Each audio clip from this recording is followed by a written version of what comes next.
గుర్తుపెట్టుకోండి, శివరాత్రి రోజు సాయంత్రం 6 గంటల నుంచి, అంటే దాదాపుగా సూర్యాస్తమయం అవుతున్నప్పటి నుంచి పక్క రోజు ఉదయం సూర్యోదయం అయ్యేదాకా, అంటే 6 నుంచి 6 దాకా ఉన్న సమయం చాలా పవిత్రమైంది. వాటిని 4 జాములు అంటారు. జాము అంటే సామాన్యంగా 3 అవర్స్ అనమాట దాదాపు. అందులో అర్ధరాత్రి 12ంటికి లింగోద్భవం అంటారు.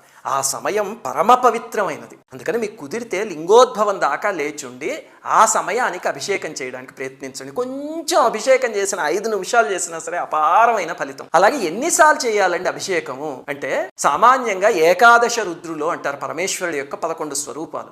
అందుకని 11 సార్లు అభిషేకం చేస్తారు. ప్రతి జాము మొదలయ్యేటప్పుడు చేయడం మొదలు పెడితే, అంటే 6 గంటలకు కొన్నిసార్లు, 9ంటికి కొన్నిసార్లు, 12 గంటలకు కొన్నిసార్లు, అలాగా మీకు ఒక 11 సార్లు చేసేయడం పెద్ద కష్టమేం కాదు. 11 సార్లు చేయడం కుదరలేదు అనుకోండి, 5 సార్లు చేయండి. పరమేశ్వరుడు పంచముఖుడు కదా, అది కుదరకపోతే 3 సార్లు, లేకపోతే భక్తితో ఒక్కసారి చేసినా చాలు. ఇక్కడి నుంచి చేయగలిగితే తప్పకుండా పలుకుతాయి.